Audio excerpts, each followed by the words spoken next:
Hello students.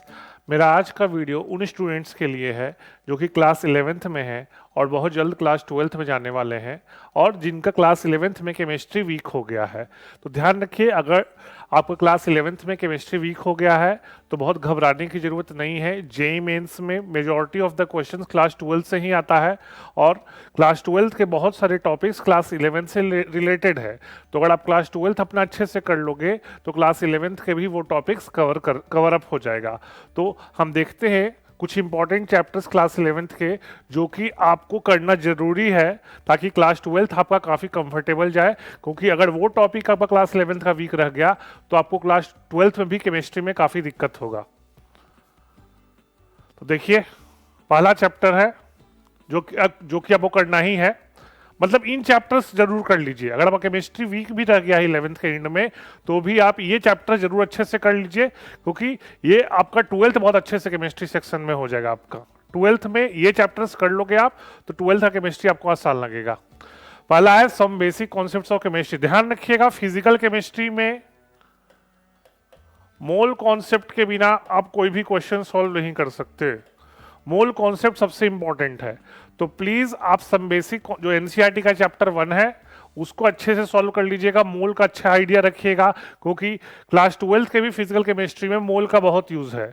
तो इस chapter के सारे क्वेश्चन एनसीईआरटी के या वर्कशीट एक्स्ट्रा उसको जरूर कर लीजिएगा। मोल कॉन्सेप्ट साथ साथ सॉल्यूशन भी, सॉल्यूशन जो कंसंट्रेशन ऑफ सॉल्यूशन दिया ना एनसीईआरटी बुक में, याद होगा आपको, मोलैरिटी, पार्ट्स पर मिलियन, है ना, मास परसेंट, उन सब टॉपिक्स को कर लीजिएगा क्योंकि वो टॉपिक क्लास 12th में भी रिपीट होते हैं। तो चैप्टर 1 एनसीईआरटी का मस्ट है, क्योंकि इसके बिना आपको क्लास 12th के फिजिकल केमिस्ट्री में काफी दिक्कत होगा। तो इस चैप्टर के एनसीईआरटी के सारे सॉल्व एग्जाम्पल, एनसीईआरटी के सारे बैक एक्सरसाइज के क्वेश्चन और एक्स्ट्रा वर्कशीट जो होगा आपके पास उसको भी कर लीजिएगा। This is very important chapter for class 12th। दूसरा है क्लास पीरियोडिक प्रॉपर्टीज चैप्टर और केमिकल बॉन्डिंग। बिना इसके आप क्लास 12th का इनऑर्गेनिक केमिस्ट्री नहीं पढ़ पाइएगा। बॉन्डिंग तो वैसे भी आपको पता है, ऑर्गेनिक में भी काम आता है, और पीरियोडिक में ionisation energy, electron affinity, electronegativity class 12th के पी ब्लॉक में भी काम आते रहेगा, पी ब्लॉक में, डीएनए ब्लॉक में।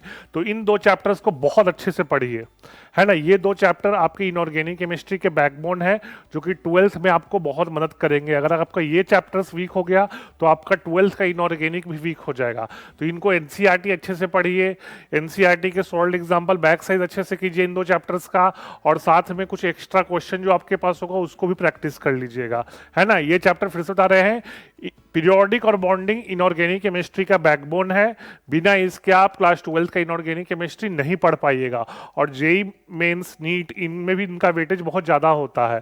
तो इनके क्वेश्चंस आप अच्छे से सॉल्व कीजिए। मॉलिक्यूलर ऑर्बिटल थ्योरी हो गया, वेस्पर थ्योरी हो गया, वैलेंस बॉन्ड थ्योरी हो गया, हाइब्रिडाइजेशन हो गया, इन सब ये सब 12th में दोबारा पढ़ना है। डायरेक्ट इनसे क्वेश्चंस आते हैं 12th के जेईई मेंस पोर्शन से।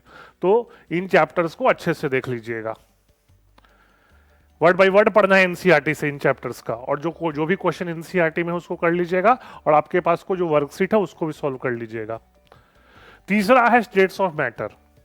स्टेट्स ऑफ मैटर आपको पूरा नहीं पढ़ना, स्टेट्स ऑफ मैटर आपको पूरा नहीं पढ़ना, बस आपको पढ़ना है उसमें gas laws and ideal gas equation, gas laws and ideal gas equation, है ना, पीवी इक्वल टू एनआरटी, है ना। गैस लॉज आपको पता है, बॉयल्स लॉ, चार्ल्स लॉ, है ना, एवोगैड्रोस लॉ, गिलुसेक्स लॉ। तो गैस लॉज वाले पोर्शन और पीवी इक्वल टू एनआरटी वाले क्वेश्चंस कर लीजिएगा, ये भी 12th में इनका यूज होता है, ठीक है ना। रियल गैस का 12th में कोई यूज नहीं है तो उस पोर्शन को आप स्किप कर सकते हो, लेकिन गैस लॉ में जो 4 गैस लॉ है, 4 या 5 गैस लॉ है, और आइडियल गैस पे जितने भी क्वेश्चन है उनको कर लीजिएगा, क्योंकि उनसे इनका यूज स्टोचोमेट्री में भी होता है। अगर चैप्टर 1 का जो क्लास 11th का चैप्टर 1 का स्टोचोमेट्री है उनमें भी इनका यूज आता है, तो इसको भी करना जरूरी है, ठीक है। तो स्टेट्स ऑफ मैटर में बस आपको गैस लॉज, आइडियल गैस देखना है, रियल गैस की जरूरत नहीं है, ग्राहम्स लॉ ऑफ डिफ्यूजन जरूरत नहीं है ना, वो सब 11th में ही जरूरत था, 12th में इनका जरूरत नहीं है। तो अगर आप 12th पे फोकस करना चाहते हैं तो रियल गैस वाला पोर्शन अभी आप स्किप कर सकते हैं, 12th के बाद आप उसको रिवाइज कर लीजिएगा, ठीक है।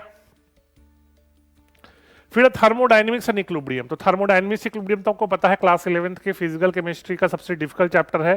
तो थर्मोडायनेमिक्स में आपको फर्स्ट लॉ ये सबका जरूरत नहीं है। सेकेंड लॉ में जो डेल्टा जी और क्यू और के में जो रिलेशन है उनको अच्छे से देख लीजिएगा, क्योंकि ये यूज आपको 12th में भी आने वाला है। जो पढ़े होगे फॉर्मूला आप लोग, डेल्टा जी इक्वल टू होता है delta G naught plus R T L N Q, और इक्विलिब्रियम पे आपको पता है क्यू इक्वल टू के होता है और डेल्टा जी जीरो होता है, तो डेल्टा जी नॉट होता है आपको पता है minus R T L N K, है ना। और ये भी पढ़े हो डेल्टा जी होता है delta H minus T delta S. इन सब इक्वेशन का यूज आपको 12th में भी आने वाला है। तो आप जो सेकंड लॉ वाले पोर्शन है, गिव्स to energy equilibrium constant reaction quotient वाले पोर्शन को, इंथैल्पी वाले पोर्शन को अच्छे से देख लीजिएगा, क्योंकि ये इक्वेशंस का यूज आपको 12th में भी आने वाला है। अच्छा, इक्विलिब्रियम का बात करें तो केपी केसी का बेसिक आइडिया आपको होना चाहिए। इक्विलिब्रियम का बात करें तो केपी केसी के क्वेश्चंस 12th में भी आपको दिखेंगे, है ना।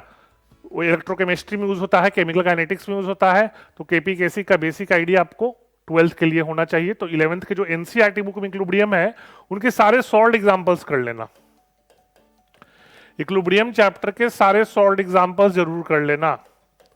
अगर आप बैक साइज नहीं भी कर सकते हो तो इक्विलिब्रियम चैप्टर के सारे सॉल्व एग्जांपल्स कर लेना। अच्छा, और आयनिक का बात करें तो याद रखना के बी का यूज, के हो गया के बी हो गया, इनका यूज ऑर्गेनिक में भी बहुत होता है।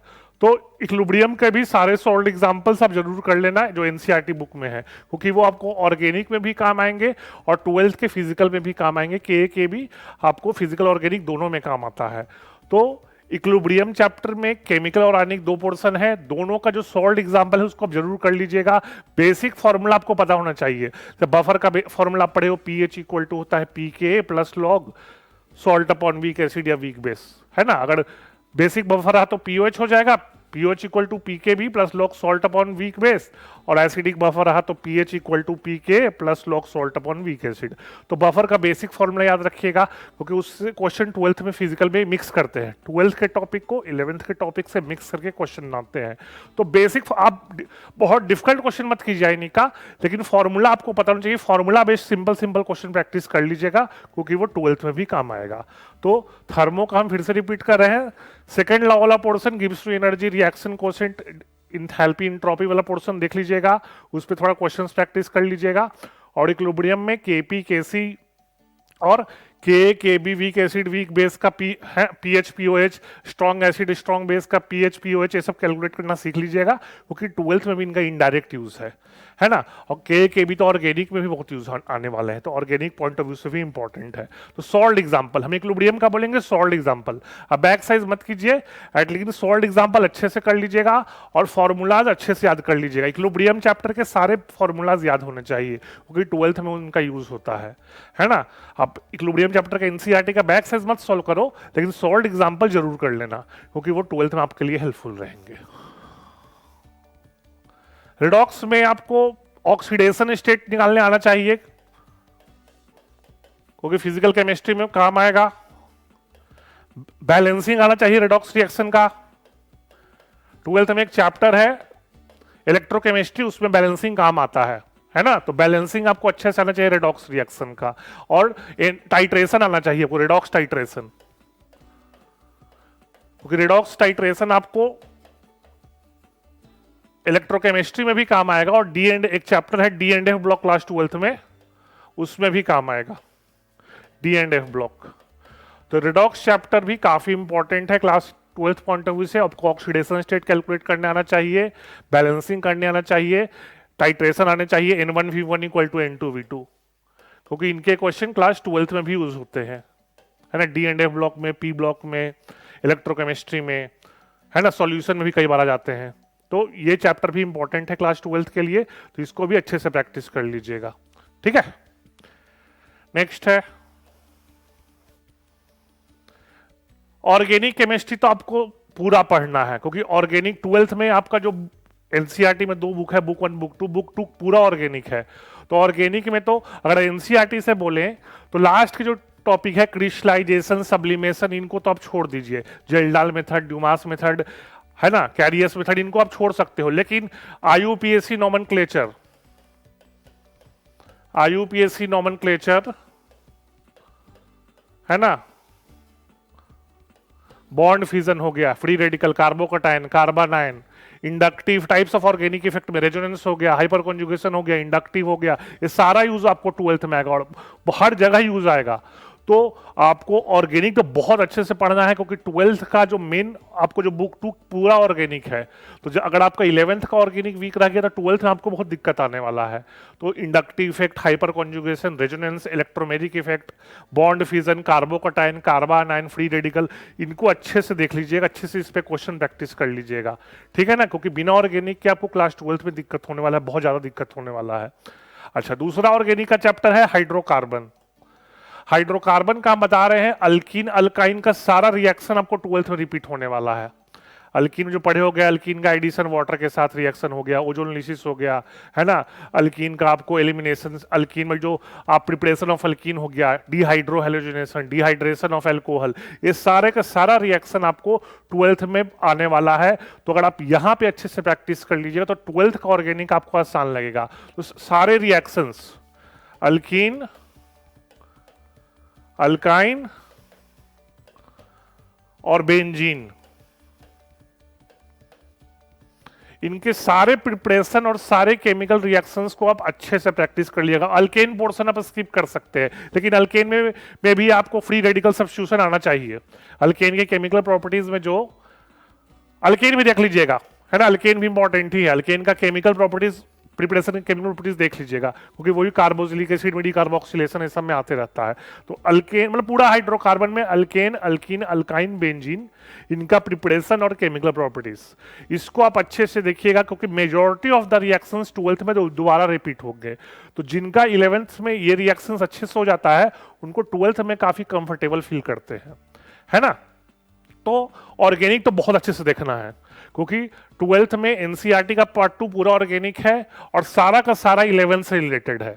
तो आप 11th का ऑर्गेनिक तो बिल्कुल भी स्किप नहीं कर सकते। जो स्किप करना है बता दिए आपको, क्रिस्टलाइजेशन हो गया, डिस्टिलेशन हो गया, स्टीम डिस्टिलेशन हो गया, जेल्डाल मेथड हो गया, ड्यूमास मेथड हो गया, उनको स्किप कर सकते हो, जो एनसीईआरटी में जनरल ऑर्गेनिक केमिस्ट्री में लास्ट में दिया हुआ है, लेकिन ये सब स्किप नहीं कर सकते, ठीक है। तो फिर, है ना, यही इंपॉर्टेंट चैप्टर से आप मार्च मंथ में इन्हीं टॉपिक्स पर अच्छे से मेहनत कीजिए। अगर आपको थोड़ा बहुत हेल्प चाहिएगा तो हमसे हेल्प ले सकते हैं, कोई वर्कशीट चाहिए और प्रैक्टिस करने के लिए तो वो भी मांग सकते हैं, हम लोग आपका हेल्प करेंगे।